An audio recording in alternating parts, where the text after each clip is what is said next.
Hello everyone and welcome back. Hope we're all having a wonderful day and we're all doing well. Just want to quickly say before we continue with this video, if you are new and do go to enjoy, then be sure to hit that sub button. It's free and I'm trying to hit 100k by the end of the year and I need all the support I can get. As well as this, consider dropping a like on the video and even dropping a comment since it does help with the algorithm. Right, so a very common comment I see all the time on my videos is basically saying how it's a missed opportunity that we haven't received a new mainline single player Rainbow Six game in so many years, especially now that the lore in Rainbow Six Siege is as important as ever. Ubisoft are putting the most effort they have ever put into Rainbow Six lore, and it's clear that they can take this in another direction. And as someone who loves the lore of Rainbow Six Siege, and I'm sure so many of you do as well, that's probably why you watch my videos, I'm sure we can all agree that it is limited due to the platform that it is presented on. Rainbow Six Siege is a live service multiplayer only shooter. Although they are telling a good story through it, it is limited to an extent since there isn't a single player campaign. And I believe that now is the best time than any to release another separate title which is a full single player campaign. Now they could go many ways about doing this, but the way I think they should do it is make a prequel to Rainbow Six Siege. And some of your regular viewers are going to hear something which I talk about all the time, especially on stream, and that's the fact that I think they should just go back and make Rainbow Six Patriots. For those of you who do not know, Rainbow Six Patriots was meant to be the next mainline Rainbow Six game before it got cancelled and then replaced by Rainbow Six Siege. And the big difference between Patriots and Siege is the fact that Rainbow Six Patriots was going to have a fully fledged campaign. Now we do know a few characters who are going to be in that game, one of them being the director of Rainbow, who was a man by the names of James Wolfe. I still believe that Deimos is James Wolfe. I think Ubisoft have 100% kept the events of Patriots in the lore. Now, I'll explain in a minute why I believe that although Patriots was a cancelled game, the story implications from that game did still exist in the universe. That is purely just how you take a single line of dialogue from Ghost Recon Wildlands and, if you believe it, just to be as an Easter egg or an in-game confirmation. But the things we know for fact is at the beginning of Rainbow Six Siege, Rainbow was deactivated. Something happened between Vegas 2 and Rainbow Six Siege which caused Team Rainbow to be deactivated. And so we have a blank period in the lore where Rainbow gets deactivated, and now there's a new villain in Rainbow Six Siege who claims to be ex-Rainbow and says that they have disgraced his unit. You know, that leaves a very convenient gap in the lore for this new guy to emerge from. And I think it's time we tell the story of that. Now, I have already made an entire video where I theorize that Deimos is James Wolfe, but I'm gonna kind of go over a few of those points here, as well as talking about some different stuff. But let me quickly explain as to why myself and other people believe that the events of this cancelled game did still happen in the lore and in the universe. We have to actually jump away from Rainbow Six Siege and go over to Ghost Recon Wildlands, where there was a crossover mission with Rainbow operatives and the Ghosts. Now, the first thing we have to make sure is, did these events in Ghost Recon Wildlands happen in Rainbow Six lore? You know, was it canon or was it just a sort of fantasy thing they done for fun just to have a crossover? However, we can confirm that this operation did happen in Rainbow Six lore, since this operation, known as Operation Archangel, is listed in the biography of the operators who took part in this mission. So the first stage, we can confirm that this operation, which takes place in Wildlands, did happen. Next, we have to take a look at a line of dialogue that Nomad, not the Nomad we know, the Nomad from Ghost Recon, about a classified operation known as Operation Patriots.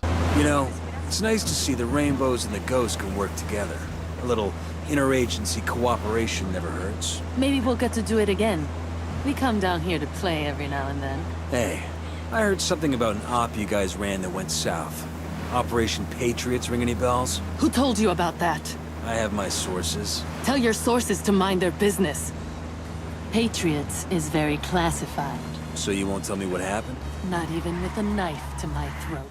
Now, this line can confirm that Rainbow Six Patriots did happen in the universe, but this does come down to how you want to interpret this. Although this Ghost Recon Wildlands mission is canon, could this line of dialogue simply be a throwaway Easter egg for us as the audience, and we're not meant to look too deep into it? The fact that he says Operation Patriots went south could mean just the fact that the game never got finished in development and it got cancelled. Or, if you want to have a more optimistic view like I have, that what Nomad is talking about here is an in-universe event, and this isn't just a throwaway Easter egg, and Operation Patriot was a real operation which happened before the reactivation of Rainbow at the beginning of Siege, and for whatever reason this operation went south, and that is why Rainbow got deactivated at the end of Patriots, and would give reason for a disgraced Rainbow director at the time, James Wolfe, to become a villain in the future. Even if that isn't the route they go down, I still think it makes a lot of sense to make a prequel to Siege, which is a single player campaign, since you can then set up the lore for Rainbow Six Siege, which will get more people into the lore of Rainbow Six Siege, but But as well as that, you won't really be clashing with the writers who are still currently writing the story, which is ongoing in Siege. And I think Deimos is a great villain, but I think he would have so much more depth if we got a spin-off origin prequel game showing how he got to this stage. He's ex-Rainbow, supposedly. How does one fall from grace that far? Just like how I said in my Deimos theory video, it would make sense for him to be James Wolfe, because we know that Operation Patriot went south, it would eventually lead to the deactivation of Rainbow, and he would know to be quite brutal, and like he said, Rainbow used to be feared in his time. So if he done something which was heavily against the playbook, got shut down, and would most likely have been disgraced and possibly face legal issues, then that makes perfect sense for him to come back years later and try and seek out revenge. And as well as this could be a great way to introduce a new operator into Rainbow Six Siege. Have this character be set up in this prequel game. That means that they could personally know Deimos, that means that they could have effect on Rainbow Six Siege lore, and as well as that, anyone who played the prequel story game will already know who this character is. So if they're starting in that game and then they see that their character, which they liked from that game, is now in Siege, then they're most likely to pick up Siege as well. A prequel game isn't the only thing they could do though. Right now in the lore, we know that Nook is on leave after being threatened by Grim. With Nook being on leave, they could honestly take her out of the focus of Rainbow Six Siege, take her away from the team for a while, and make her go on her own solo mission. Maybe with her identity being revealed, it could have a spiraling effect and have so many issues, which causes her to gain so many new enemies, and that could be a story that they tell on her own. Now, do Ubisoft want to make another Rainbow Six game, especially after the failure of Extraction? I think they should. I don't think Extraction failed because people aren't interested in Rainbow Six. That is literally Ubisoft's biggest IP now. I'm not sure if it's overtaken Assassin's Creed, but it has to be close. Extraction failed because 1, people didn't see the value in buying a game which was a free event in Rainbow Six Siege. 2, not many people were happy about there being aliens involved, since Rainbow Six and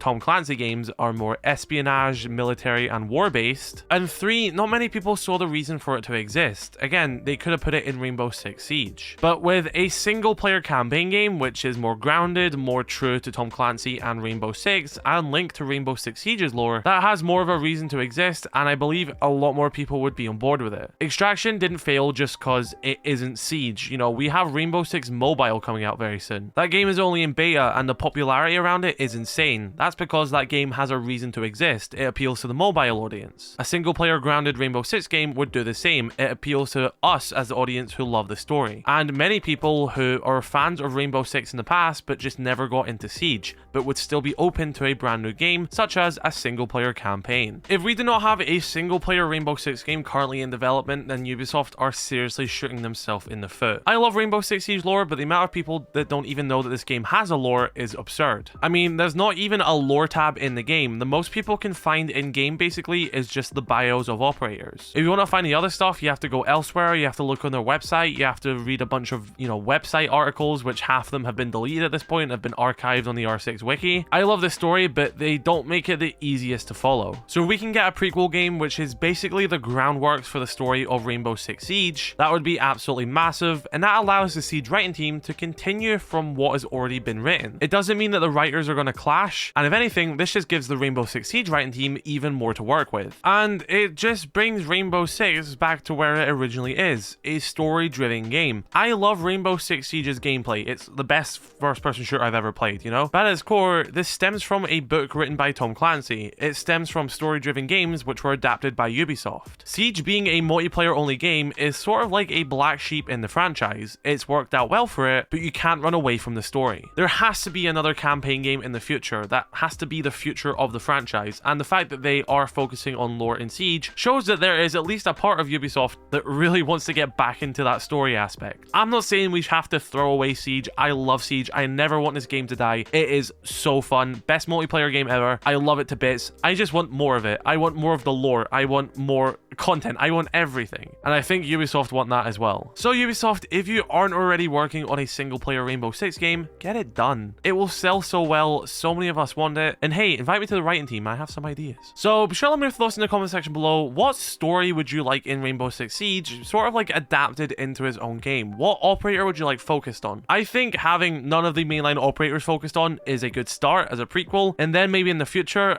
if they even end the story in Siege itself, those operators can continue continue forward into new campaigns and new stories. Let's be honest, half of these operators are gaming icons at this point. They're not going anywhere anytime soon. So be sure to let me know your thoughts in the comment section below. Drop a like on this video if you did enjoy, dislike it if you did not, subscribe if you're new. I shall catch you later. I love you all. Stay safe. Peace.